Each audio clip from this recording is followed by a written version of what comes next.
Entonces, mis hermanos, vamos a estudiar algo que hace unas reuniones yo mencioné relacionado a la sangre del Señor.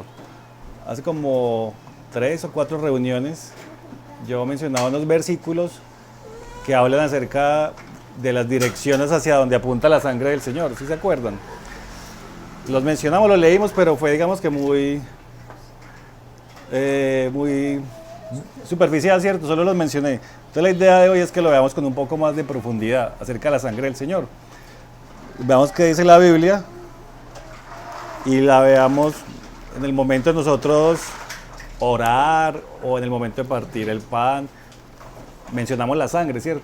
Como ver bíblicamente a qué se refiere. Entonces vamos a comenzar en Levítico 17:11.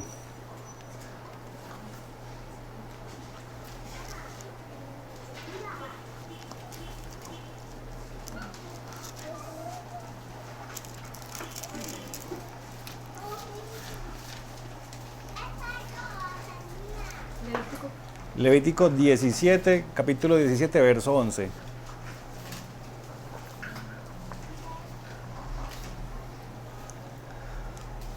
Este va a ser nuestro versículo como base, porque de ahí van a desprender las otras cosas que vamos a leer. Vean lo que dice. Porque la vida de la carne en la sangre está, y yo os la he dado para hacer expiación sobre el altar por vuestras almas. Y la misma sangre hará expiación por la persona. Eso es lo que dice Levítico en la versión de la Reina Valera, ¿cierto? Y yo aquí traje otras versiones que las quiero mencionar como para que las comparemos y entendamos un poco más lo que dice. Yo tengo aquí varias. La de Dios habla hoy, mire lo que dice.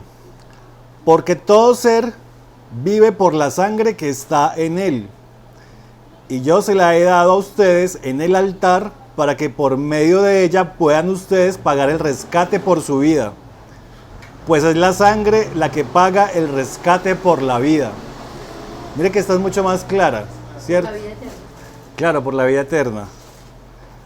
Mire lo que dice la traducción, la nueva traducción viviente.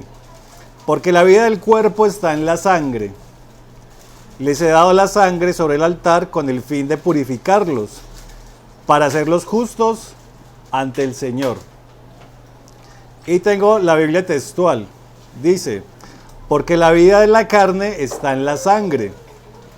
Y yo os la he dado para hacer expiación sobre el altar por vuestras almas. Porque es la sangre, en razón de la vida, la que hace expiación. Ese versículo es bastante significativo y sobre todo porque es Dios el que le estaba diciendo eso a Moisés. Porque él mismo dice, yo les di la sangre. Y tiene un propósito. Dice que hay dos cosas ahí importantes. Uno, dice que la vida de la persona está en la sangre. Y mire que Dios dijo eso hace cuántos años. Y hoy en día sabemos que efectivamente la vida de la persona está en la sangre. Por medio de la sangre se lleva el oxígeno, ¿cierto? Están las arterias, se hace como todo un proceso de repartirlo y recoger el oxígeno.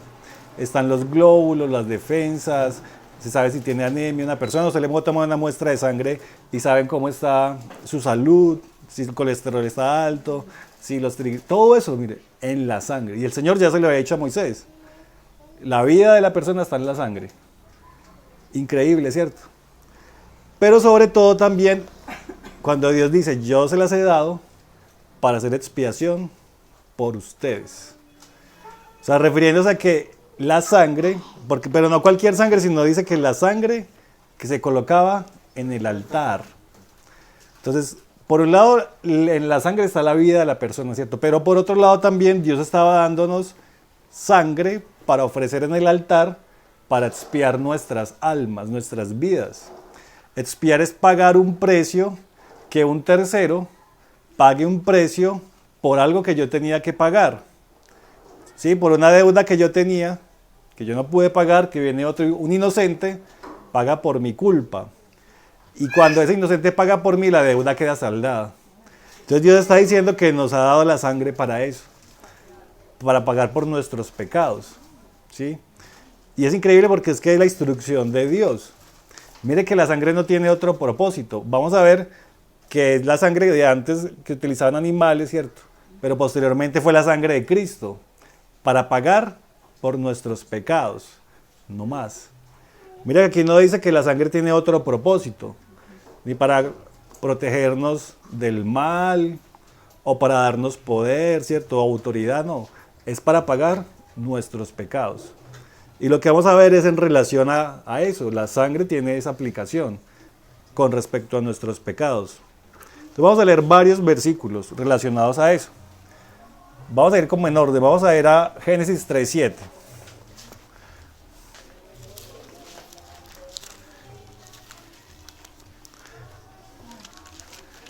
Génesis 3:7.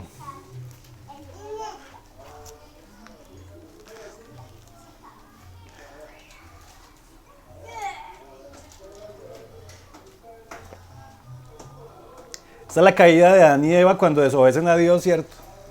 Conocemos la historia, no la vamos a leer toda. Dios le dice a Adán, coman de todo, menos del árbol de la ciencia del bien y el mal que está en medio del huerto. Adán y Eva finalmente terminan comiendo de ese árbol y tienen unas consecuencias, ¿cierto? Dios les había dicho, si comen de ese árbol van a morir. Después de que ellos comen, ellos se ven desnudos. Miren lo que dice el 3:7. Ahí en este punto ellos ya habían comido y habían desobedecido a Dios. Y Eva había sido engañada por la serpiente y Adán había comido. Y dice en el 3:7, entonces fueron abiertos los ojos de ambos, o sea, de Adán y Eva, y conocieron que estaban desnudos. O sea, una vez ellos pecaron, se dieron cuenta que estaban desnudos, antes no eran conscientes de eso. Y una vez ellos al verse desnudos sintieron vergüenza y miren lo que ellos hicieron. Entonces cosieron hojas de higuera y se hicieron delantales. O sea, con las hojas se hacen unos delantales para proteger su vergüenza, ¿sí? Que es lo que uno hace normalmente cuando uno se avergüenza del pecado. ¿Qué hace uno? Pues encubrirse. Y cubrirse de alguna manera, guardar apariencia, no hablar del tema, evadir, ¿cierto? O esconderse, no, yo no hice eso, entonces uno dice otra mentira para cubrir lo que ya hizo porque uno se siente avergonzado. Y esa es la forma de uno cubrirse, y esas son las obras del hombre, hacer cosas para cubrir su desnudez. Las hojas de higuera están mostrando todos los esfuerzos que nosotros hacemos para cubrir nuestra vergüenza. La buena moral, ¿cierto? Comportarse uno bien, uno muchas veces cree que teniendo un buen comportamiento externo va a cubrir ese pecado, esa conciencia de pecado, pero realmente está ahí. Y por más que uno haga cosas externas, pues no logra cubrirlo. Pero mire lo que sucede cuando Dios se entera de la situación, hay unas consecuencias, pero mire lo que les hace Dios en el 3:21. Se me va a saltar todas las consecuencias, ustedes las pueden leer. Pero mire el 3:21, si ahí mismo de Génesis. ¿Qué hace Dios? Y Jehová Dios hizo al hombre y a su mujer túnicas de piel y los vistió. Ellos se habían hecho delantales de hojas de higuera. Y obviamente con el sol, con el uso, eso se los iba a dañar, ¿cierto? Las hojas de higuera. Pero ¿qué hace Dios? Dios les provee alguna cosa mejor. Y les provee túnicas de piel, más finas, ¿cierto? Que los cubren mejor. Y los viste con esas túnicas de piel. Ahora preguntémonos, están en el huerto del Edén, ¿y de dónde saca Dios las túnicas de piel? Tuvo que haber habido un sacrificio, ¿sí? Porque en ese entonces pues no había un almacén para ir a comprarlas, ¿cierto? O sintéticas, no. Un animal tuvo que haber sido sacrificado para haberlos cubierto a ellos. O sea, Dios tuvo que sacrificar un animal y con las pieles de ese animal venir y cubrirlos. Ahora, el hecho de que Dios haya sacrificado un animal, ¿qué implica que pasó con la sangre de ese animal? Que fue derramada, ¿sí? Claro, ahí hubo un sacrificio, ahí hubo sangre de un animal derramada para poder proveer pieles para cubrir el pecado del otro. Y mire que ahí está apareciendo el principio que acabamos de leer en Génesis. En Levítico, yo les he dado la sangre para hacer expiación por vuestras almas. O sea, el derramamiento de sangre de un inocente para perdón de pecados de nosotros. Y aquí aparece ese principio, un animal que no tenía nada que ver, fue sacrificado, derramó su sangre para pagar el pecado que Adán y Eva acaban de cometer. O sea, Dios proveyó algo mejor que lo que ellos mismos podían proveer, ¿sí? Y la solución que dio Dios, o lo que Dios proveyó, está mostrando ese principio, el principio sustitutivo de que un animal, que otro iba a pagar por nuestros pecados. Ahora, aquí no dice cuál fue el animal, pero si vemos Proverbios, este versículo de Proverbios, miren lo que dice Proverbios 27,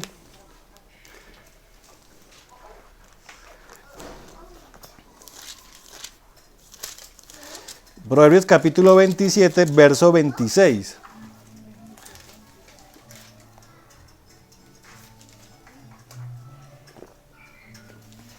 Dice así: los corderos son para tus vestidos y los cabritos para el precio del campo. Y el 27 dice: y abundancia de leche de las cabras para tu mantenimiento, para mantenimiento de tu casa y para sustento de tus criadas. Según la Biblia y según este pasaje, la leche debía provenir de las cabras. Y se sabe científicamente que la leche de las cabras es mucho mejor que la leche de la vaca, ¿sí? Y lo dice la Biblia. Pero lo que a mí me llama la atención es lo que dice el 26. Los corderos son para tus vestidos. O sea que está diciendo Dios que utilizarán los corderos para ellos vestirse. O sea que muy seguramente el animal que Dios sacrificó en el huerto fue un cordero. Porque él está diciendo que él utiliza los corderos para los vestidos. Y allá en Génesis que acabamos de leer dice que él les proveyó vestidos. O sea, los proveyó pieles y los vistió. O sea que muy seguramente es un cordero. Y con todo lo que hemos visto o uno ha leído en la Biblia, siempre aparece el sacrificio de corderos para pagar por nuestros pecados. Como cuando dice Jesús, como cordero fue llevado al matadero y su boca no abrió. O sea, aparece Jesús como cordero, mostrándonos que él iba a entregar su vida, derramar su sangre para perdonar nuestros pecados. Entonces mire que desde Génesis aparece ese principio. Ahora, si uno sigue avanzando en la historia, ¿usted se acuerda cuando Caín y Abel traen la ofrenda a Dios? ¿Qué trae Abel? Trae corderos. ¿Y qué trae Caín? Trae frutos de la tierra, ¿cierto? ¿Y cuál ofrenda recibió Dios con agrado? La ofrenda de Abel, ¿cierto? Y yo he escuchado muchas veces que dicen que era porque tenía un mejor corazón Abel que Caín. Pero realmente la Biblia no dice eso. En Hebreos dice que por la fe Abel ofreció más excelente sacrificio que Caín. Y entonces, ¿por qué sería que Dios se agradó de la ofrenda de Abel? Porque al traer un cordero hubo un derramamiento de sangre para pagar por los pecados, mientras que cuando Caín trae su ofrenda, pues no hubo derramamiento de sangre. Ahora, ¿de dónde aprendió Abel ese principio? Pues muy seguramente sus padres le hablaron de que cuando ellos pecaron en el huerto, Dios no los sacrificó a ellos, sino que sacrificó un cordero, a otro animal, para vestirlos, y que ahí hubo un derramamiento de sangre. Entonces mire que aparece ese principio en muchas partes, con Abel, ¿sí? Uno va leyendo y por ejemplo después del diluvio, cuando Noé se baja del arca, Noé llevó 7 parejas de animales limpios. De todos los animales llevaba una pareja, pero de los otros llevaba 7, los animales limpios. Y cuando se bajan del arca, hace sacrificios con esos animales, derramamiento de sangre.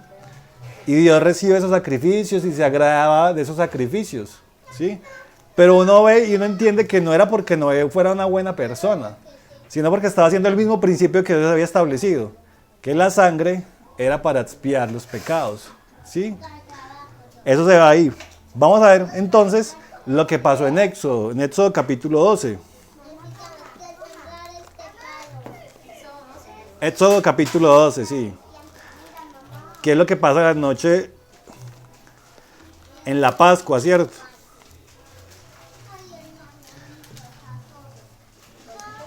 Voy a leerlo desde el 5. Está Moisés pidiéndole a Faraón que deje salir al pueblo, ¿cierto? Y Faraón se niega, y ya han pasado 9 plagas. Y Faraón no ha cedido y su corazón se ha endurecido. Entonces va a llegar la última plaga, que es la muerte de los primogénitos. Dios va a pasar juzgando en cada casa y va a matar de cada casa el primogénito, tanto de la familia como de los animales. Pero ¿qué le dice o qué instrucciones le da a Moisés? ¿Qué tenía que hacer el pueblo de Israel? Miren lo que dice en el 5. El animal será sin defecto. O sea, le instruye a Moisés que las familias de los israelitas van a tomar un cordero. Y ese cordero lo van a sacrificar esa noche. Y miren las características del cordero, de ese animal. Dice en el 5, el animal será sin defecto, macho de 1 año, lo tomaréis de las ovejas o de las cabras. Es el animal que ellos van a sacrificar. Y lo guardaréis hasta el día 14 de este mes. Y lo inmolará toda la congregación del pueblo de Israel entre las 2 tardes. Y tomarán de la sangre y la pondrán en los 2 postes y en el dintel de las casas en que lo han de comer. Miren que aparece la sangre. O sea, si ellos sacrificaban un animal, que aquí dice que es una oveja o una cabra, si lo sacrificaban, pues iban a derramar sangre. Tenían que coger esa sangre como señal y untar el poste, los postes de la puerta y el dintel, la parte de arriba, en todas las casas donde los comían, ¿sí? Y ese animal tenía unas características: sin defecto, macho de 1 año. Resulta que esos animales, después de 1 año, se consideran ya adultos, ¿cierto? Ya pasan su etapa como de, por decirlo, de cachorro, pasan adultos. Macho sin defecto. Sin defecto quiere decir que no fuera cojo, que no fuera ciego, ¿cierto? Tuerto, que no estuviera enfermo, sino que fuera sin defecto. Y esas mismas características las tiene el Señor Jesús, que fue entregado como cordero. Él comienza su ministerio a los 30 años, que es la edad que consideraba el pueblo de Israel para que los sacerdotes comenzaran a servir, que fuera maduro, ¿cierto? Y sin defecto. ¿Ustedes se acuerdan que al Señor lo revisaba los sacerdotes y decían, no encuentro cómo acusarlo, ¿sí? Y se lo mandan al gobernador de Roma, a Herodes, y no, ustedes quieren que lo entregue, pues llévenlo, pero no encuentro, o sea, no había razones para acusarlo, ¿sí? Y por eso aquí dice macho de 1 año sin defecto, tal cual sucede con el Señor, justo, sin pecado, perfecto, íntegro, no había de qué acusarle. Cuando el ladrón estaba en la cruz, ¿qué dice? Nosotros tenemos razones para estar acá, ¿cierto? Pero ¿qué ha hecho? ¿Qué hizo? Nada. Y está ahí sin defecto. Dice en el 6, lo guardaréis hasta el día 14 del mes. O sea, el día 10, ¿cómo? Sí, el día 10 lo seleccionaban y lo guardaban hasta el 14. Resulta que si uno lo ve a la luz de Jesús, el día 10 fue cuando él entra a Jerusalén, hace la entrada gloriosa, y el día 14, el día del sacrificio, que es la Pascua, es cuando él es sacrificado. O sea, Jesús cumple estas fechas tal cual, ¿sí? Y me dice que lo inmolarán entre las 2 tardes. ¿Ustedes se acuerdan a qué horas murió el Señor? A las 3. ¿Sí? Y aquí el cordero tenía que sacrificarlo en la tarde también, entre las 2 tardes. O sea, todo esto, si uno lo mira con detalle, habla de la obra de Cristo, porque Él es el cordero. Pero lo que estamos hablando entonces de la sangre. ¿Qué hacían con la sangre? La colocaban, ¿cierto? La pondrán en los postes, en el dintel de las paredes en que lo han de comer. Dice en el 8, de aquella noche comerán la carne asada al fuego y panes sin levadura, con hierbas amargas lo comerán. Ninguna cosa comeréis de él cruda ni cocida en agua, sino asada al fuego, su cabeza con sus pies y sus entrañas. Ninguna cosa dejaréis de él hasta la mañana, y lo que quedare hasta la mañana lo quemaréis en el fuego. O sea, ellos no podían dejar nada para el otro día, tenían que comérselo todo. Por eso es que cuando nosotros partimos el pan, no lo comemos todo, para no dejar nada, porque es el principio que establecieron aquí, que estableció Dios. Estamos leyendo el 9. El 12:9. Ninguna cosa comeréis de él cruda, ni cocida en agua, sino asada al fuego, su cabeza con sus pies y sus entrañas. Y luego el 10. Ninguna cosa dejaréis de él hasta la mañana, y lo que quedare hasta la mañana lo quemaréis en el fuego. O Saltémonos al 12, el versículo 12, mire lo que dice. Pues yo, está hablando Dios, yo pasaré aquella noche por la tierra de Egipto y heriré a todo primogénito en la tierra de Egipto, así de los hombres como de las bestias, y ejecutaré mis juicios en todos los dioses de Egipto, yo, Jehová. O sea, lo que Dios iba a hacer no era de manera arbitraria, sino que iba a hacer un juicio. Y al hacer un juicio está tomando unos hechos y a partir de esos hechos está juzgando y está tomando una decisión. ¿Por qué iba a hacer ese juicio? Porque aquí dice, y ejecutaré mis juicios en todos los dioses de Egipto. O sea, Egipto tenía muchísimos dioses en los que ellos confiaban y creían. Pero resulta que con las plagas Dios les mostró que esos dioses no hacían nada. Porque si ellos tenían el dios sol, ¿qué hizo Dios? Trajo tinieblas y no pudieron hacer nada. Si el río Nilo era para ellos un dios, Dios lo volvió en sangre y ellos no pudieron hacer nada. O sea, Dios mostró que los dioses de ellos eran muy inferiores, eran vanos, ¿cierto?, con respecto al Dios verdadero. O sea que lo que Dios iba a hacer esa noche era un juicio, justo porque ellos no habían creído en Él, sino que creían en sus dioses. Ahora, ¿qué pasaba entonces con el pueblo de Israel? Mire el 13. Y la sangre os será por señal. Miren lo importante que está diciendo Dios ahí. Os será por señal en las casas donde vosotros estéis. Y veré la sangre y pasaré de vosotros.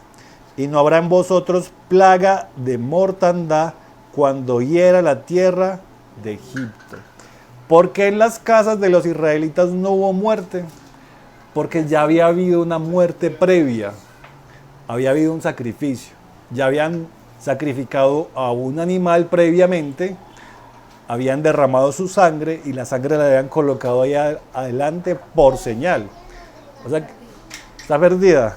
Volvamos a empezar. No, el Éxodo. 12, Éxodo capítulo 12.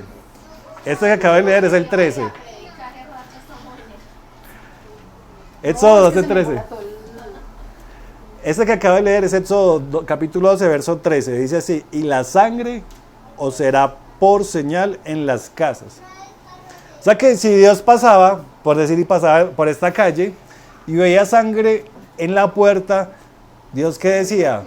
Ahí hubo un sacrificio, ahí ya murió un animal, ya murió la cabra o la oveja, esa familia derramó la sangre por ese animal, esa familia está haciendo las instrucciones, está comiendo de él con hierbas amargas, con panes sin levadura, todos se lo van a comer completo, no le quebraron ni un hueso porque la instrucción era que no podían quebrarle huesos, así como al Señor Jesús no se le quebró ni un hueso. Yo me imagino que los degollaban para que hubiera el derramamiento de sangre. Y entonces, cuando Dios pasaba haciendo el juicio y veía ahí, ya hubo una muerte. La sangre es la señal de que ya hubo una muerte. Y como ya hubo una muerte, Dios no tenía que ir a matar al primogénito de esa casa. Entonces esa es la primera dirección, están en la obediencia, ¿cierto? Esa es la primera dirección de la sangre que mencionábamos la vez pasada. Y es que esa sangre apunta hacia Dios. Porque cuando Dios ve la sangre, está viendo que ya hubo un sacrificio, ya hubo derramamiento de sangre, ya alguien pagó por el pecado y no hay que ir a sacrificar o a ejecutar el juicio sobre el que está en la casa. ¿Sí me hago entender? ¿Qué pasó en el huerto? Pues Dios ejecutó el juicio, pero el juicio que tenía que caer sobre Adán y Eva y sacrificarlos, cayó fue sobre un tercero, sacrificó al tercero, derramó la sangre del tercero, los vistió a ellos, los expulsó como consecuencia de su pecado, pero les proveyó una salida. Es el principio que Dios ha establecido. ¿Cuál es la salida? La salida es el sacrificio de Cristo. En el Antiguo Testamento era el sacrificio de animales, ¿cierto? Por los pecados. Siempre tenían que derramar sangre por perdón de pecados. Pero ahora ya tenemos el sacrificio de Cristo por nosotros. Entonces, esa primera dirección que mencionábamos apunta hacia Dios y lo que hace es la sangre de Cristo apuntando hacia Dios, mostrándole que Él ya pagó el precio por nuestros pecados. ¿Qué tenemos que hacer nosotros? Creerlo, ¿cierto? Creer que el sacrificio de Cristo fue por mí, que yo estoy cubierto de esa sangre y que esa sangre me está dando paz para con Dios, con respecto a que mis pecados han sido perdonados. El versículo que leemos al principio, yo les he dado la sangre para hacer expiación por la persona. Para eso es la sangre, para pagar por pecados, para nada más. Miremos algo que me parece muy bonito que se cumple de eso que estamos hablando. Miremos en Josué, en el capítulo 2.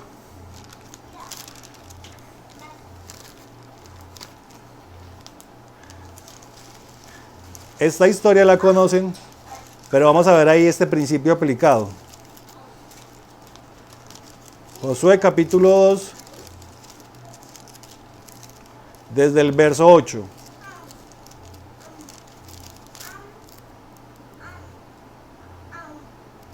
Resulta que iban a tomar Jericó, ¿cierto?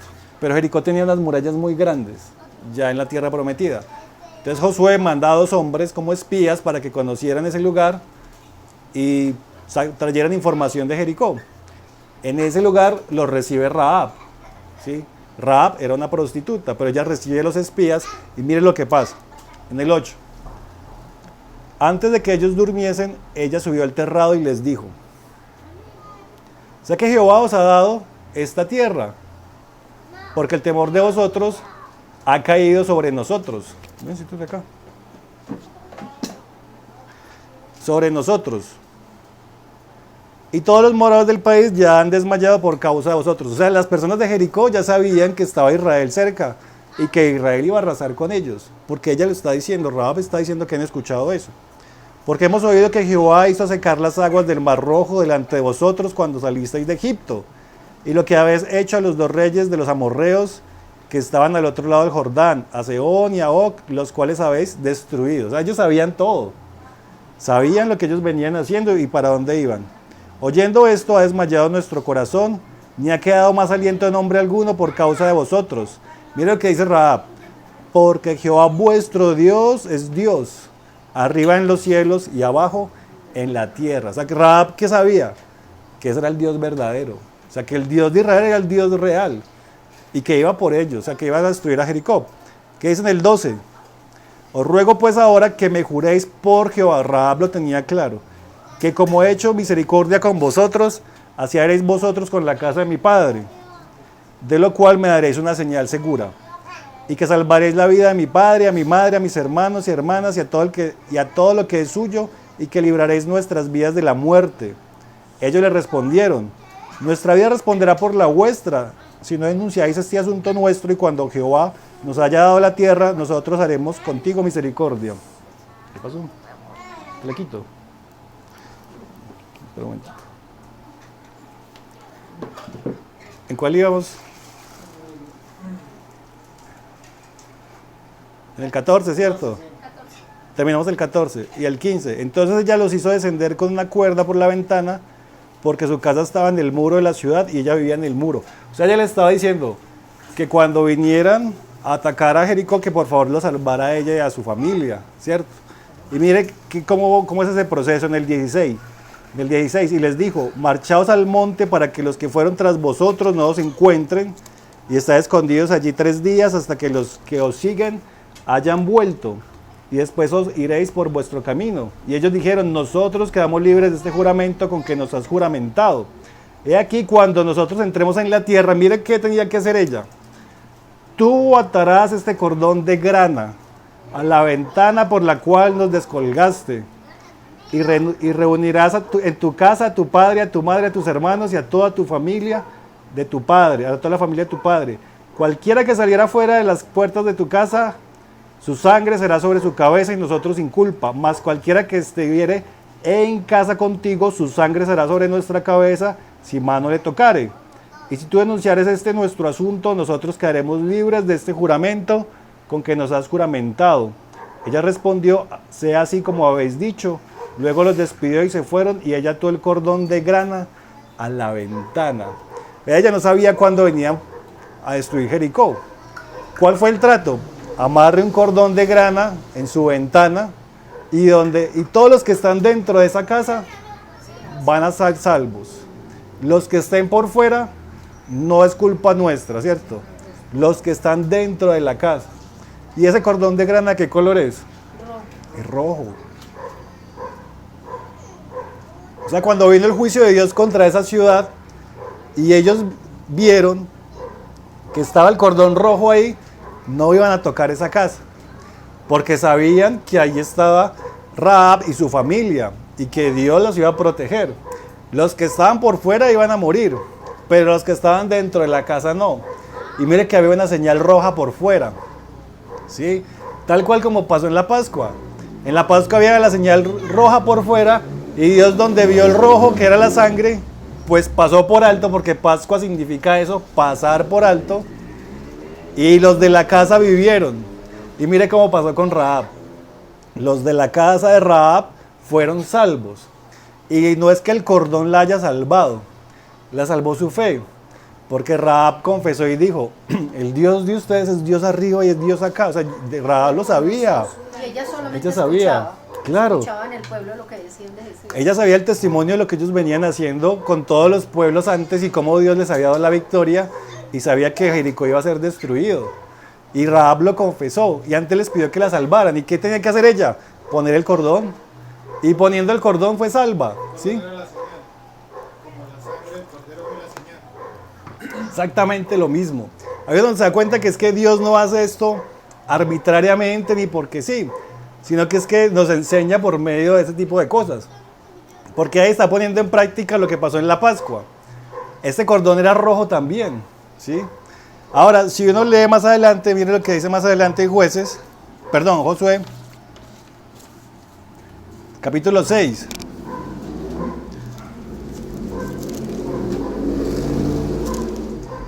Josué capítulo 6, verso 23. Eso es cuando ya atacan Jericó. Josué 6:23 dice, y los espías entraron y sacaron a Rahab, a su padre, a su madre, a sus hermanos y todo lo que era suyo, y también sacaron a toda su parentela y los pusieron fuera del campamento de Israel. Y consumieron con fuego la ciudad y todo lo que en ella había. Solamente pusieron en el tesoro de la casa de Jehová plata, el oro y los utensilios de bronce y de hierro. Mas Josué salvó la vida a Rahab, la ramera, y a la casa de su padre y a todo lo que ella tenía. Y habitó ella entre los israelitas hasta hoy, por cuanto escondió a los mensajeros que Josué había enviado a reconocer a Jericó. Ahí dice que cuando llegó el juicio, la salvaron. Y salvó a toda su casa y salvó a todo lo que ella tenía, su parentela, todo fue salva por su fe. Miren lo que dice Hebreos. Hebreos nos lo ratifica, 11:30.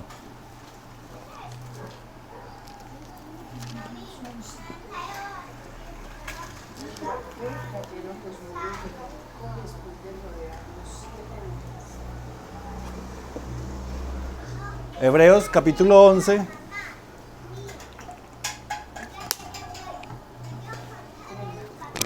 ¿Quieres comer algo? ¿Quieres comer algo? Ve y te acuestas. Mira lo que dice Hebreos 11:30 y 31. Dice, por la fe cayeron los muros de Jericó después de rodearlos 7 días. En el 31, por la fe Rahab, la ramera, no pereció juntamente con los desobedientes, habiendo recibido a los espías en paz. Mire que la Biblia nos ratifica que ella fue salva por la fe, ¿sí? Ella por la fe guardó a los espías y por la fe les dijo, sálvenme, creo en el Dios de ustedes. Y ellos le dijeron, pongan el cordón de grana. Yo hubiera podido haber dicho, pero ¿eso para qué? O sea, ¿para qué va a poner un cordón ahí? ¿Eso qué me va a salvar? No, la señal era poner el cordón y ella lo creyó y lo colocó, obedeció. Y cuando vino el juicio, ella fue salva con todas las de su casa. Y si ustedes estudian lo que pasó con ella luego se casa con un hombre, y no recuerdo el nombre, creo que era Salmón, y tuvieron un hijo, creo que era Booz. Booz se casó con Ruth, Booz tuvo otro hijo, que creo que era Isaí, y luego ese tuvo a David. O sea, Rahab termina siendo como la tatarabuela de David. Imagínense ese privilegio. Ella aparece en la genealogía de Jesús. Entonces uno dice, uy, pero poner un cordón de grana ahí como que no tiene mucho sentido. Pero estamos viendo que era la señal para mostrar que ahí iba a haber salvación. Así como en la Pascua pasó lo mismo, ¿sí? La señal era el rojo de la sangre y eso los salvó a ellos de ese juicio de Dios. El hijo de ella es Fares. Fares, de Rahab. Sí, Fares. ¿Cómo? Miremos otro versículo en Romanos. Ahorita cuesta ya, ve. Romanos capítulo 5.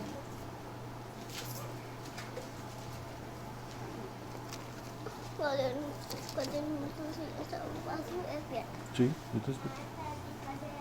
Romanos 5, verso 8.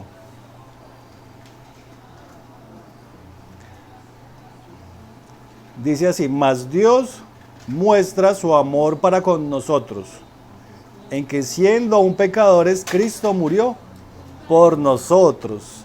Pues mucho más, estando ya justificados en su sangre, por él seremos salvos de la ira. Si ven cómo la sangre nos justifica delante de Dios para salvarnos del juicio eterno de Dios, o sea, de la condenación eterna. No es que nosotros tengamos licencia para hacer lo que queramos, sino que la sangre nos está librando desde la condenación eterna, de la muerte eterna.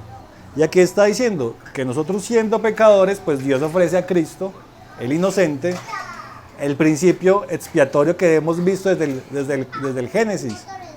Un tercero muriendo por los culpables, para perdonar el pecado que nosotros cometemos. ¿Sí? Mira, con lo que empieza ese versículo, más Dios muestra su amor, o sea, desde el principio el Señor es una prolongación del amor de la fe. Desde el principio, siempre. O sea, uno se da cuenta que Dios es inmutable, que es un atributo de Él, ¿cierto? Que Dios no ha cambiado y desde el principio ha establecido lo mismo.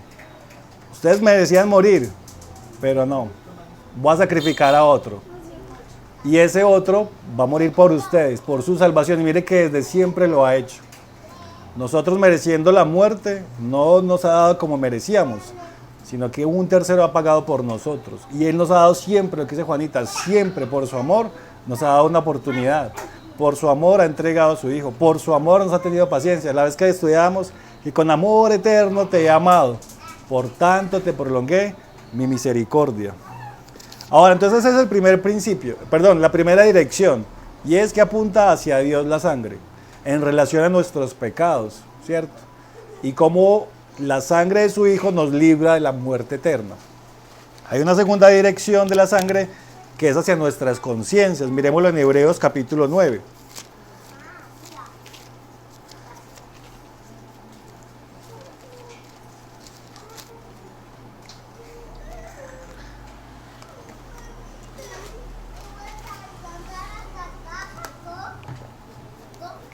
Nosotros ahora tenemos paz para con Dios, porque sabemos que la sangre de Cristo ha limpiado nuestros pecados. O sea, para con Dios tenemos paz. Podemos acercarnos a Él en paz, ¿cierto? Sabemos que no tenemos condenación eterna. ¿Qué dice a Jesús o qué dice la Biblia? Esta es la vida eterna, ¿cierto? Que te conozcan a ti, el único Dios verdadero, y a tu Hijo, a quien tú has enviado. Hoy tenemos la vida eterna porque conocemos a Cristo. O sea, la vida eterna ya comenzó. Tenemos a Cristo en nosotros. Y por medio de su sacrificio tenemos perdón de pecados. Y por medio del perdón de pecados tenemos paz para con Dios. Esa es la primera dirección de la sangre. Pero mire lo que dice aquí ahora Hebreos capítulo 9. Voy a leerlo desde el 11. Hebreos capítulo 9 desde el 11. Dice, pero estando ya presente Cristo, sumo sacerdote de los bienes venideros, por el más amplio y más perfecto tabernáculo, no hecho de manos, es decir, no de esta creación, y no por sangre de machos cabríos ni de becerros, sino por su propia sangre, lo que estamos hablando, entró una vez para siempre en el lugar santísimo, habiendo obtenido eterna redención. Lo que está comparando aquí es lo que hacían en el Antiguo Testamento. El sacerdote tenía que coger la sangre de un animal y llevarla hasta el lugar santísimo, adentro, lo más profundo del tabernáculo, para ofrecerla por por los pecados del pueblo. Eso se llamaba el día de la expiación. Y eso se hacía una vez al año cuando se entraba hasta el lugar santísimo, ¿cierto? ¿Qué está diciendo acá el autor de Hebreos? Que ahora eso lo ha hecho Cristo y que lo ha hecho con su propia sangre y que ya no tiene que hacerlo cada año como se hacía antes, sino que lo ha hecho una sola vez porque nos ha dado eterna redención. O sea, así como hay vida eterna, tenemos eterna redención. O sea, ya pagó Cristo por nosotros una sola vez. ¿Qué pasa ahora? Dice en el 13. Porque si la sangre de los toros y de los machos cabríos y las cenizas de las becerras rociadas a los inmundos santificaban para la purificación de la carne, o sea, si los sacrificios de antes que eran sangre de animales y los utilizaban para limpiar sus pecados, está diciendo aquí purificación de la carne, ahora ¿qué pasa con la sangre de Cristo que es superior? Dice en el 14, cuánto más la sangre de Cristo, el cual mediante el Espíritu Eterno se ofreció a sí mismo sin mancha a Dios, limpiará vuestras conciencias de obras muertas para que sirváis al Dios vivo. Está diciendo entonces la Biblia que si esa sangre era útil, la sangre del antiguo pacto, que era de animales, era útil para limpiar los pecados de las personas, limpiar los pecados de la carne, dice ahí, ¿cuánto más ahora la sangre de Cristo va a ser útil para limpiar nuestras conciencias de obras muertas? Y esa es la segunda dirección de la sangre. La sangre del Señor apunta hacia nuestra conciencia, o sea, hacia nosotros mismos. Dios nos ha dotado a todos con espíritu, alma y cuerpo, eso dice la Biblia. Y en el espíritu está lo que se llama la conciencia, la intuición y la comunión. La función de la conciencia es aprobarnos o reprendernos por las cosas que hacemos. Entonces uno sabe, así no sea cristiano, uno sabe que si yo cojo algo de esta casa que no es mío y me lo llevo, inmediatamente yo sé que estoy obrando mal. Esa es la conciencia, así yo no sea cristiano, ¿sí? Que si yo le pego a una mujer, estoy obrando mal, mi conciencia me lo dice. Esa es la conciencia, nos reprende o nos aprueba, ¿cierto? ¿Qué pasa? Que cuando nosotros hemos ese pecado, la conciencia nos está diciendo, usted pecó de esta manera, usted es mal geniado, ¿cierto? Usted sabe que está orando mal y Dios no lo puso para redarguirnos. Pero muchas veces la misma conciencia nos acusa de tal manera que uno se inhabilita para servir a Dios. No es que yo soy lo peor, porque he pecado, todos hemos pecado. Pero uno se siente tan mal con su propia conciencia que no es capaz de servir a Dios. Porque la misma conciencia lo acusa, ¿cierto? Es que mire usted cómo trata a su esposo y la conciencia lo señala. Entonces, ¿qué sucede? Que está la sangre de Cristo para limpiar nuestras conciencias.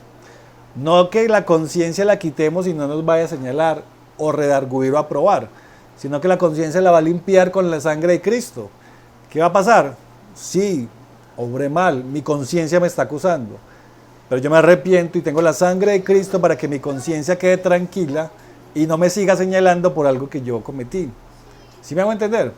Uno muchas veces acusa más a uno mismo y eso uno mismo se da látigo, ¿cierto? Y uno mismo se anula.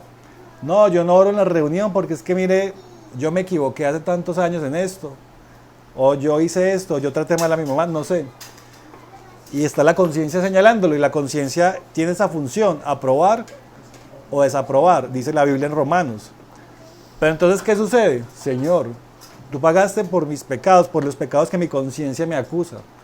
En mi conciencia ya debe haber paz porque es que Cristo pagó por mis pecados. Mi conciencia no tiene por qué estarme señalando por lo que Cristo ya pagó. O sea, mi conciencia me tiene que redarguir, pero no me tiene que estar señalando porque es que ya tengo la sangre de Cristo que me da paz para con Dios. Ahora necesito paz para conmigo mismo.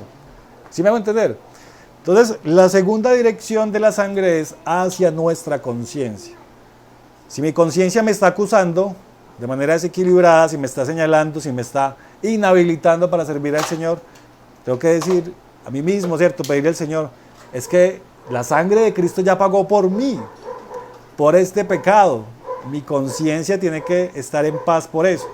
Por eso dice acá, cuanto más la sangre de Cristo en el 14, el cual mediante el Espíritu Eterno se ofreció a sí mismo sin mancha a Dios, limpiará vuestras conciencias de obras muertas para que sirváis al Dios vivo. La conciencia muchas veces no lo deja servir a uno, ¿sí? Pero entonces, Señor, está tu sangre, limpia mi conciencia y cómo te puedo servir. No quiere decir que no me vaya a equivocar, uno se equivoca. Todos pecamos. La conciencia vuelve y nos redarguye.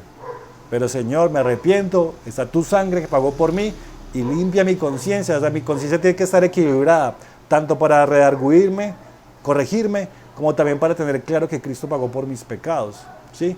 No me puedo ir a un lado ni al otro. Si me voy al lado de la gracia, entonces termino haciendo lo que yo quiera. Pero si me voy al lado del redarguirme todo el tiempo, me voy al lado de la ley y no tengo paz ni libertad para servir a Dios. Entonces, tiene que haber un equilibrio ahí, ¿sí me hago entender? Pero para eso está la sangre del Señor, para darnos paz con respecto a nuestros pecados y que la conciencia no esté acusándonos por errores que hayamos cometido, ¿sí?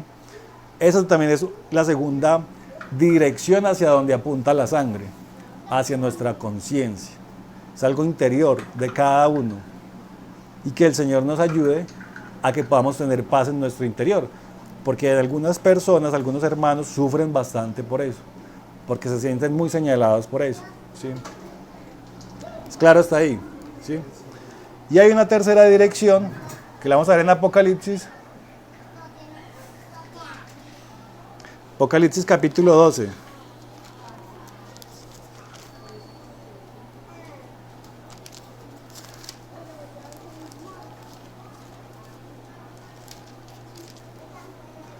Mira lo que dice este Apocalipsis 12 desde el verso 10.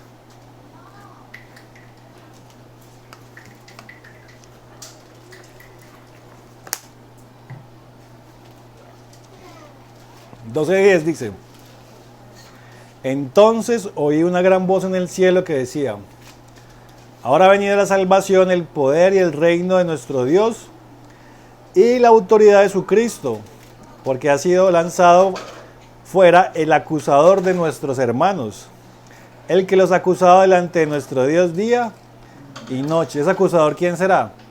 Satanás, ¿cierto? ¿Y qué hace Satanás? Acusarnos de día y de noche. No, son diferentes. O sea, la conciencia es una función que hay en el espíritu nuestro, internamente, que Dios ha dado a todos, a los creyentes y a los no creyentes. Y la conciencia nos aprueba o nos reprueba, ¿cierto? Todo la tenemos. ¿Qué pasa? Los no creyentes pues, limpian su conciencia con las teorías del humanismo, con lo que dice la sociedad. Entonces puedo tener una pareja del mismo sexo porque es que la sociedad me aprueba. Entonces mi conciencia lo que han hecho es quemarla, ¿cierto? Cauterizarla, y ya la conciencia lo que han hecho es alinearla con respecto a los pensamientos del mundo. ¿Qué hacemos nosotros? Alineamos nuestra conciencia con lo que dice la palabra. Entonces, de acuerdo a la palabra, nuestra conciencia nos aprueba o nos reprueba. Pero el mundo desecha la palabra y alinea su conciencia con las filosofías del mundo, ¿sí? Aunque lo hagan de esa manera, la conciencia los acusa. Y las personas que obran de esa manera saben que internamente están obrando mal, ¿cierto? Pero eso es lo que hay internamente en cada uno. Pero aparte de eso está el acusador de los hermanos. Mire que no acusa a los no creyentes, acusas a los hermanos. ¿Y por qué los acusa? Pues por nuestros pecados. O sea, si nosotros hemos pecado, Satanás va a estar ahí para acusarnos. Es que mire usted cómo ha sido. Usted era muy grosero con su mamá, acuérdese, ¿sí? Acuérdese que usted siempre ha sido negligente, mal geniado. Satanás está para acusarnos. Porque aquí dice la Biblia, que acusa a los hermanos. Eso dice en Job, que el Señor le pregunta, ¿de dónde viene ese rodear la tierra? ¿Qué me cuentas de mi hijo? Ajá, exactamente. Eso es lo que hace Satanás. Acusar a los hermanos. Acusarlo por nuestros errores y pecados, nos acusa delante de Dios. Ahora mire qué dice el 11.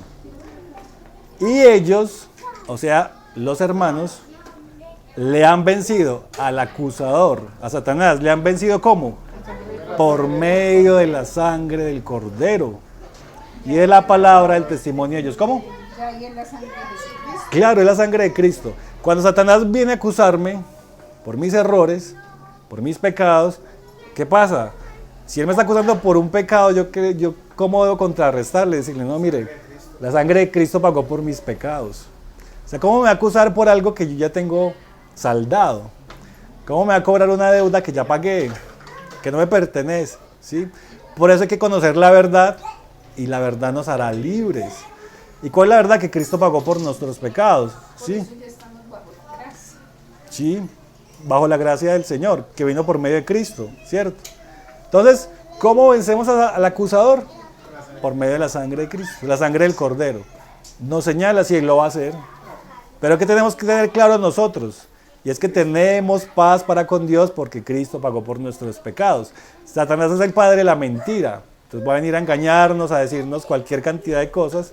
Pero ¿qué debemos decir nosotros con la verdad? No, Cristo ya pagó por mí. O sea, no tiene por qué acusarme por lo que yo hice ayer, esta semana, lo que hice antes, o porque yo había ido a visitar, no sé, brujos, por decir algo, ¿cierto?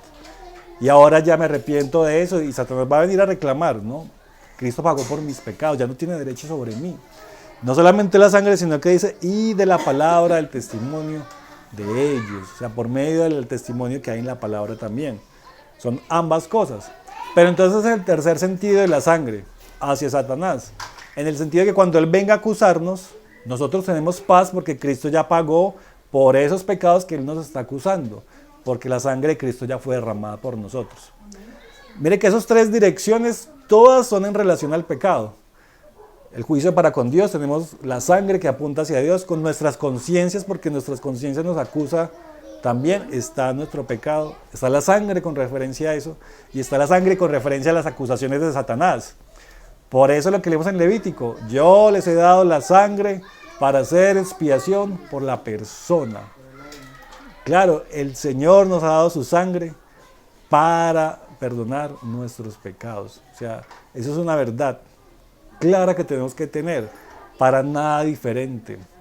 O sea, si oramos pidiendo, Señor, que tu sangre nos cubra en este viaje que vamos a tener, no es el sentido bíblico. La sangre es para expiar pecados. Señor, guárdame en esta cirugía con tu sangre. La sangre, oramos para que el Señor nos guarde, ¿cierto? Oramos para que el Señor nos acompañe, nos abra puertas, nos cierre puertas, nos provea empleo, opciones laborales, nos guíe. Pero la sangre no tiene ese uso bíblicamente. Siempre aparece en relación al pecado. Cuando el Señor dice, esta es la sangre del nuevo pacto. ¿Por qué? Porque el nuevo pacto que Él establece es cuando nos da su espíritu directamente, y eso es gracias a que derramó su sangre para pagar por nuestros pecados. Y ahora podemos tener el Espíritu Santo dentro de nosotros. Pero es la sangre en relación al pecado. ¿Sí me hago entender? Siempre aparece en ese sentido. Vamos a leer unos pasajes para que terminemos. Vamos a Colosenses en el capítulo 1.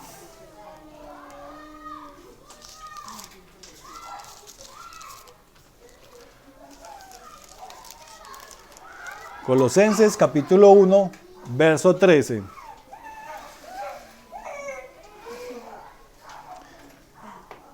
Dice así: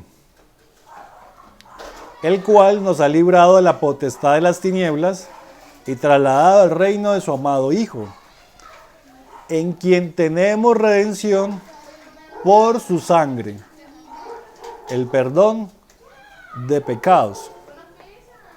Parece la sangre relacionada a los pecados. Y la redención es cuando usted tiene un esclavo, el esclavo le pertenece a su amo, ¿cierto? Y llega otra persona y dice, yo quiero a ese esclavo, ¿qué tengo que hacer para liberarlo? Pues pagar el precio. Yo le pago cuánto vale y ahora me pertenece a mí. Eso es redimir, pagar el precio para que el otro cambie de dueño. Entonces cuando nosotros no conocíamos a Dios, nuestro dueño era el pecado, Satanás, ¿cierto? La corriente de este mundo. Estábamos condenados a la muerte. ¿Qué llegó a hacer Dios? Revelarnos su verdad, y cuando la creímos, Él pagó el precio para que nosotros ya no fuéramos esclavos de ese mundo, de esas tinieblas, de esa muerte, sino que ahora le perteneciéramos a Él. ¿Y cuál es el precio de la libertad? Su sangre. Mire, yo pagué por sus pecados. ¿Quiere creer? Sí, yo creo. Ahora venga y sea mi hijo. O sea, el precio fue su sangre. La sangre pagó por nuestros pecados. Por eso dice acá, en quien tenemos redención por su sangre, el perdón de pecados. Voy a seguir leyendo. El 1.15 en Colosenses. Él es la imagen del Dios invisible, el primogénito de toda creación. Está hablando de Cristo, atributos de Cristo. Porque en Él fueron creadas todas las cosas, las que hay en los cielos y las que hay en la tierra, visibles e invisibles. Sean tronos, sean dominios, sean principados, sean potestades, todo fue creado por medio de Él y para Él. Eso es una verdad muy profunda. En otro momento la hablaremos. Dice en el 17, y Él es antes de todas las cosas, y todas las cosas en Él subsisten. Está hablando de Cristo. Y Él es la cabeza del cuerpo, que es la iglesia. Él que es el principio, el primogénito entre los muertos, para que en todo tenga la preeminencia, por cuanto agradó al Padre que en Él habitase toda plenitud. Las personas que tienen pues ese credo de que Jesús no es Dios, en este versículo. Es muy profundo. Es muy profundo. En el 20, y por medio de Él, o sea, por medio de Cristo, reconciliar consigo todas las cosas, así las que están en la tierra como las que están en el cielo, haciendo la paz mediante la sangre de su cruz. ¿Sí ven? O sea, por medio de la sangre de Cristo va a reconciliar todas las cosas, y no solamente las cosas que hay en la tierra, sino las cosas que hay en el cielo, por medio de la sangre de Cristo.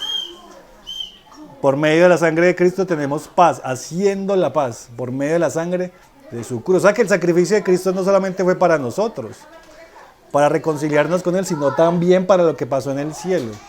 Porque dice que Él va a reconciliar todas las cosas. O sea, sin el sacrificio de Cristo, ni esto material ni lo inmaterial hubiera podido ser restaurado, reconciliado. ¿Sí? Porque el sacrificio de Cristo y la sangre de Cristo nos permite esa reconciliación, tanto nuestra con Dios, como también lo que pasó en el cielo. Y terminemos con 1 de Pedro.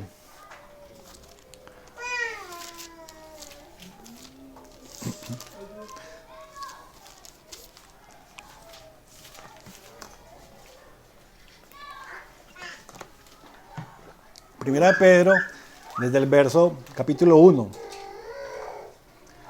verso 18. Este pasaje lo hemos leído muchas veces. Primera de Pedro 1, 18. Dice, sabiendo, está hablando a nosotros, que fuisteis rescatados de vuestra vana manera de vivir. Rescatar es que nos redime, ¿cierto? Pagó precio por nosotros. La cual recibisteis de vuestros padres. ¿Cómo fue que el Señor nos rescató? Dice ahí. No con cosas corruptibles como oro o plata. O sea, el Señor no pagó algo material por nuestro rescate. El Señor no lo pagó. Y mucho menos nosotros deberíamos pedir dinero para que seamos rescatados. Ni pagar porque alguien sea rescatado del purgatorio. No, la Biblia no dice eso. Él no nos rescata con cosas corruptibles. ¿Cómo nos rescató? Dice el 19. Sino con la sangre preciosa de Cristo, como de un cordero, sin mancha y sin contaminación. ¿Sí ven? Ojo a ese detalle. Cristo derrama su sangre para rescatarnos y Él lo hace como un cordero sin mancha y sin contaminación. ¿Se acuerdan que desde Génesis veíamos ese principio? El sacrificio del animal derramando su sangre para rescatar a los culpables. Y aquí está diciendo que Cristo lo ha hecho por nosotros. Ahora, ¿cuándo hizo eso Cristo? Miren lo que dice el 20. Ya destinado desde antes de la fundación del mundo. O sea, que el Señor ya había sido destinado a morir por nosotros antes que Dios creara, claro, antes que Dios pusiera el huerto del Edén, ya había establecido que Cristo iba a pagar por nuestros pecados. Ya sabía que iba a caer y Cristo ya sabía que iba a tener que sacrificarse por nosotros, ¿sí? O sea que realmente el primer sacrificio no ocurre en Génesis, como vimos hace un momento, que es cuando les provee las pieles, sino que mucho antes Antes de la creación, dice este pasaje, que ya Cristo estaba destinado a ser sacrificado. ¿Qué sucede? Ahí dice, ya destinado antes de la fundación del mundo, pero manifestado en los postreros tiempos por amor de vosotros. Lo que está diciendo ahí es que antes de que Dios formara la tierra, todo, trayera al hombre, todo, ya había hablado con el Hijo y ya sabía, mire, yo voy a crear el hombre y la mujer, voy a crear una iglesia para ustedes, ellos van a caer, necesitan un plan de salvación, la forma que ellos van a hacer es por medio de la sangre van a derramarla con animales, pero la única forma en que usted pueda obtener a su esposa es que usted mismo se entregue por ella. Y Cristo decide aceptarlo, una vez lo estudiamos, que Él acepta que el Padre le dé esa misión. O sea que antes de que Dios formara el mundo y todo, ya Cristo sabía que Él iba a morir por nosotros. ¿Qué dice ahí? Que fue manifestado en los postreros tiempos. O sea, en el plan de Dios, entonces crea al hombre, ¿cierto? Cae el hombre, vienen todos los sacrificios del Antiguo Testamento, todo ese periodo que son muchísimos años, pero ya llega un momento en que Jesús nace de José y María, crece, y en ese momento, ya a la edad de 33 años y medio, es sacrificado y muere como un cordero. Por eso ahí dice que es manifestado en los postreros tiempos. Pero eso no fue que a Dios se le escapó el diseño que había hecho y entonces sacamos un plan B para salvarlos. No fue por casualidad, no. Me va a tocar entregar a Cristo porque es que Satanás se me salió de control y se metió allá al huerto. Dios ya lo sabía. Y ya sabía lo que iba a pasar. Y el Hijo ya estaba destinado a que iba a morir. Y que iba a derramar su sangre por nosotros. Cuando Dios escribió en Levítico, la sangre os será para salvación, para expiación de la persona, no lo dijo porque sí, por llenar un texto ahí. Lo dijo porque sabía que la sangre derramada era para perdonar nuestros pecados. Y que la primera sangre derramada ya había sido la sangre de su Hijo. Allá en la eternidad, cuando ellos hablaron y cuando se pusieron de acuerdo, ¿cierto? Porque aquí lo está diciendo. Antes de la fundación del mundo, ya se sabía que él iba a ser sacrificado. Que entonces Dios crea al hombre y empieza a mostrarnos ese proceso para que nosotros lo entendamos. Porque imagínense, si viene Cristo, muere por nosotros, pero murió por nosotros, ¿por qué tenía que morir? O sea, Dios de manera didáctica nos vino enseñando en todo el Antiguo Testamento, desde que el hombre está en el huerto, que había un sustituto que morir por nosotros. Y aún así no creyeron. Y aún así no creen. Mira que ahí en primera de Pedro el 21 y el 22 como sigue, como contándonos cómo es el plan de Dios y cómo fue que lo hizo. Mira, dice, ahí terminamos en que, pero manifestado en los postreros tiempos por amor de vosotros, Sí. y mediante el cual creéis en Dios, quien le resucitó de los muertos y Él le ha dado gloria, para que vuestra fe y esperanza sean en Dios, habiendo purificado vuestras almas por la obediencia a la verdad, mediante el Espíritu, para el amor fraternal no fingido, amaos unos a otros entrañablemente, de corazón puro, siendo renacidos no de simiente corruptible, sino de incorruptible por la palabra de Dios que vive y permanece para siempre. O sea, cómo le da todo el sentido a la fe y a la esperanza que hoy tenemos, ¿no es cierto? Completamente. Porque no solamente muere, paga por nuestros pecados, sino que resucita, lo que dice Juanita. Y que nuestra fe esté fundamentada en la resurrección, ¿cierto? En el Dios que ha hecho todo ese plan. Y Dios de manera didáctica nos ha venido mostrando todo eso por medio de su palabra para que valoremos y creamos en el sacrificio de su Hijo. O sea, si el Señor hubiera sacrificado a Cristo en el Génesis, pues como que no hubiéramos dado valor a lo que estaba haciendo, ni hemos entendido la magnitud del sacrificio que estaba haciendo, sino que tuvo que pasar todo ese sistema de sacrificios del Antiguo Testamento para mostrarnos nuestra condición caída y pecaminosa delante de Él, separados de Él, para que luego viniera su Hijo, manifestado en los postreros tiempos, pero que ya desde antes de la fundación del mundo había sido destinado para eso. Y nosotros podamos comprender ese plan que Dios tiene, y que vamos en ese plan hacia la Nueva Jerusalén, ¿cierto?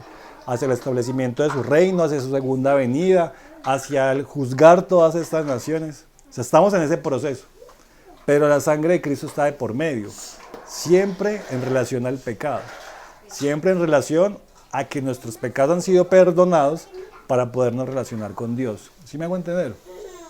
Entonces es importante que eso lo tengamos claro, porque en el momento de orar, en el momento de testificar, en el momento de partir el pan, de dar gracias por la sangre, ¿cierto? Sabemos que es con relación a nuestros pecados. Y no caer en el error de que muchas veces utilizamos la sangre para otras cosas, ¿sí? Señor, cure mi salud con tu sangre, por ejemplo, ¿cierto? Yo he escuchado oraciones así. O Señor, cúreme con tu sangre que tengo que ir a un lugar muy peligroso. Resulta que la sangre no es para eso. La sangre es con relación al pecado, ¿sí? Le pedimos al Señor su compañía, su protección, que nos ayude en otras situaciones, ¿cierto? Pero tener eso claro y presente. Entonces vamos a dejar hasta ahí.